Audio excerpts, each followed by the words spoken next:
2024ના પાક નિષ્ફળ સહાયને લઈને દસાડા તાલુકામાં ભાજપ કોંગ્રેસ વચ્ચે મોરે મોરા ચાલુ। Story report by Minhaj Malik, Surendranagar.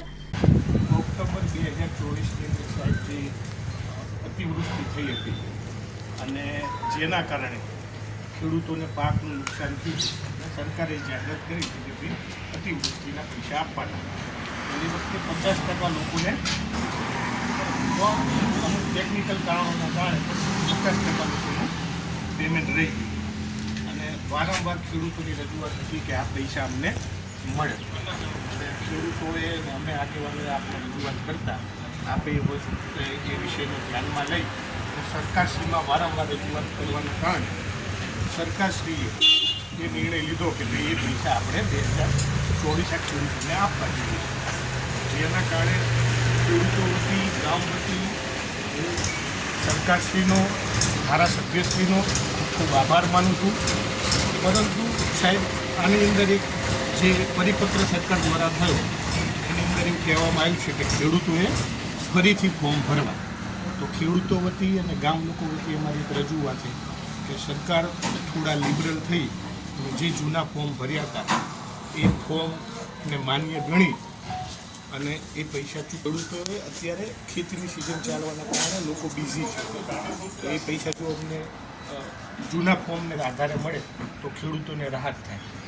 અને વિશેષ ટિપ્પણી મારે એ કરવાની થાય કે જે કોંગ્રેસના મિત્રો આ એક વિષય લઈને બેઠા છે કે ભાઈ નવા ફોર્મ ભરવાના જેના કારણે ખેડૂતોને તકલીફ થશે, તો કોંગ્રેસના મિત્રોને કહેવાનું થાય કે જે સારું કામ સરકાર દ્વારા થઈ રહ્યું છે એમાં હવનમાં હાડકા નાખવાનું બંધ કરે।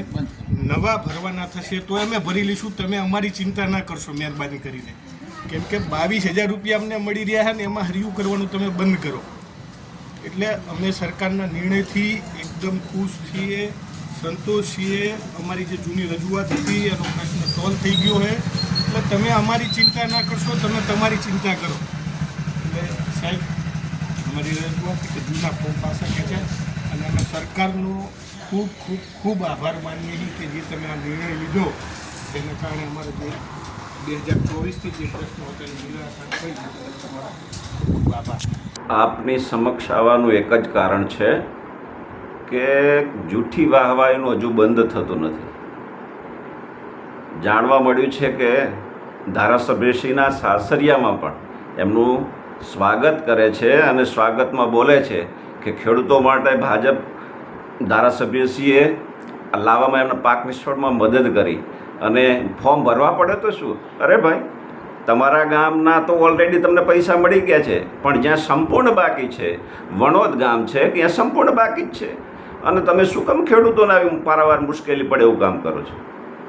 તમારે ફોર્મ ભરવા માટે એમને કેટલી બધી લાઈન કરવી પડે છે, વીસીએમાં જવું પડે છે, એના ફોટા લાવવા પડે છે, તલાટી જોડેથી દાખલા લાવવા પડે છે। હવે વર્ષ પહેલાંની વાત છે, એ દાખલા ક્યાંથી લાવશે? અને એ પાક નિષ્ફળતાના અને પાછું તમે કહો છો કે ફક્ત ને ફક્ત કપાસ માટે, તો બીજા કોઈનું વાવેતર થયું તો બીજા પાકોનું એનું શું? એટલે ખોટા ભરમાવશો નહીં, ખોટા ખેડૂતોને છેતરશો નહીં। આવી વાહવાથી કાંઈ ફેર પડવાનો નથી, લોકો બધું જ જાણે છે। એટલે એના કરતાં તો તમે તમારામાં જો ખેડૂતોનું હિત હોય તો તમે વિડીયોના તમારા અત્યારે પ્લેટફોર્મ ઘણા છે, મીડિયા માધ્યમથી અથવા તો કાલે આવો અમારી સાથે। આમાં પક્ષની કંઈ વાત જ નથી। ભાજપ હોય, કોંગ્રેસ હોય, આપ હોય, જોડાઈ જાઓ અમારી સાથે અને ખેડૂતોની વાત કરો। ત્યાં ખોટા આવા વાહવા અને હાર પહેરવાથી કંઈ ફાયદો નહીં થાય, એટલે સમજી જાઓ। આ વારંવાર ટકોર કરવી યોગ્ય નથી।